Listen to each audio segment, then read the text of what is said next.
Hi, this is Rob, and I'm back again with ALS Sucks.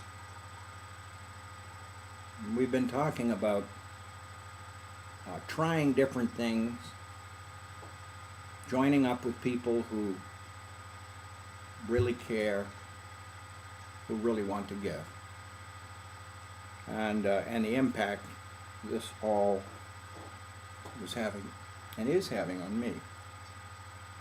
Well, I don't know about you, but for me, it was the thought of how is this going to impact my work. Now, as you might have guessed by now, I've always been a communicator, teacher, public speaker, and one of the things everybody told me to do was to, rest.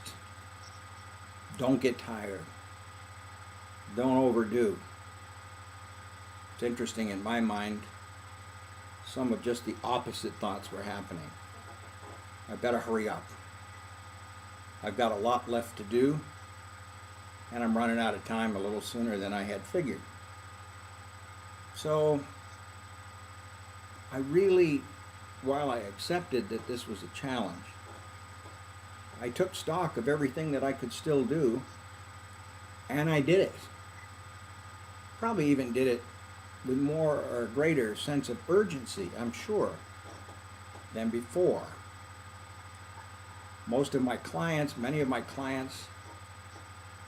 never even met me. All the work, the life coach work and so forth, was done on the phone.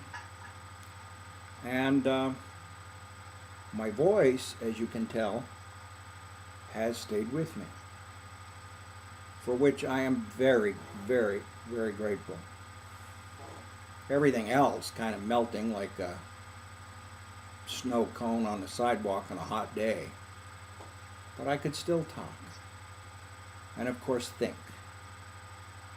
And I did not share with my clients that anything was wrong. Figured if they discovered it, if I got worse, I'd have to. But I was somewhat judicious about who I told. Again, in keeping with what I could still do or not. I remember flying on the airplane. I was in the West Coast in Idaho and would fairly frequently fly to the East Coast. It's a long flight. But I remember kind of watching myself lose strength. And I gauged that by how much effort it took to put carry-on luggage up in the overhead. And finally I had to start asking other people, and eventually, well, let's just say I don't fly anymore. I couldn't even get out of the seat. But that by myself. But that was a progression. And I was trying to judge, how many more flights can I make? How many more before I can't fly again? And I guess my point is, I just kept doing. I'm doing now because it's really important. It was very important to me to be able to continue to contribute. I felt like I'd contributed all my life, not everybody agreed with me, I don't mean like that, but that I was active in the world. And yeah, maybe I couldn't put my bag in the overhead or walking up the stairs.